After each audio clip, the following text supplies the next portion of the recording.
මගේ අක්ෂයාරුන්ට මොන රාජයාට හොඳ අදහසක් පහළ වෙගෙන එනවා. මේ සැරේ මං ඡන්දේ ඉල්ලලා ඉන්ස්පෙක්ටර්ලා ගොඩක් මගේ වටේ තියාගෙන මාටියගෙනුයි සූටියගෙනුයි හොද්දට වැඩ ගන්නවා. ඔව්.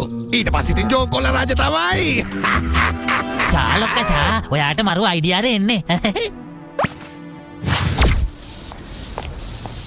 හොඳ නාතු ගන්න. අපි නගරේ හොඳ පිළිසිදුව තියාගන්න ඕනේ. හැම කෙනෙක් මේකට උදව් කරන්න. ඩෝන් මොකද්ද මේ කරන්න කියන්නකෝ. අයිබෝ කිව්වා. මං දැන් ඇමතිවරයෙක් ඒ වගේම සමාජ සේවකයෙක්. මේ නගරේ පිළිසිදුව තියාගන්න එක තමයි මගේ එකම රාජකාරිය.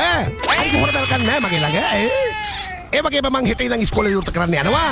ගොඩනැගිලි විවෘත කරන්න යනවා. ආගම ධර්මයට මුල් තැන දෙනවා. මම මේ කියන්නේ බොරුවක් එහෙම නෙවෙයි. මාටියෝ අයිබෝ කිව්වා. අනේ මේ ජෝන්ට මොනවා වෙලා දන්නේ? ඇමති කෙනෙක් වෙන්න හදන්නේ. අනිවාර්යයෙන්ම මොකක් හරි වෙලා තියෙනවා මෙයාට. මාටියෝ ඔයාට කියන්න දෙයක් තියෙනවා. ජෝන ඉස්කෝලේ 4 වටේටම බෝබහයි කරලා තියෙන්නේ. මේ නගරාධිපතිට දෙන්න කියලා. ඔයාට ඉක්මන් කරන්න වෙනවා. අට බුල ඉඳලම අවුලක් තේරුණා. ඉතුරු කරන්නේ නැහැ ජෝනාව. චූටියෝ ඉක්මනට යන්. ඩෝන් ඉස්කෝලේ ඇතුලේ බෝම්බ හයි කරලාලු. ඒ පාර කොහින්ද බෝම්බයක් ආවේ? අනේ චූටියෝ මොකද්ද මේ පාර බඩල ගත්තේ? නොනවර මාතුනේ. මම මේ නගරාධිපතිතුමාගෙන් ඉල්ලා සිටිනවා. මේ දුප්පත් ළමයින්ට හදපු මේ පාසල් ගොඩනැගිල්ල විවෘත කරන්න ඉදිරියට පැමිණෙන්න කියලා. හේයි! ඔය උත්සවේ නවත්තලා දාන්න. කොහොමම ඉන්න? ඔයන තැනක නෑනේ. අනේ බෝම්බ නෑනේ.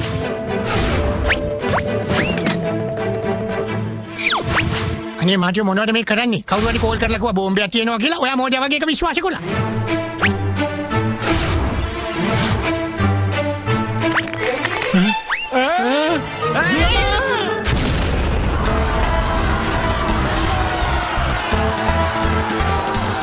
ලොක්කා මාටින්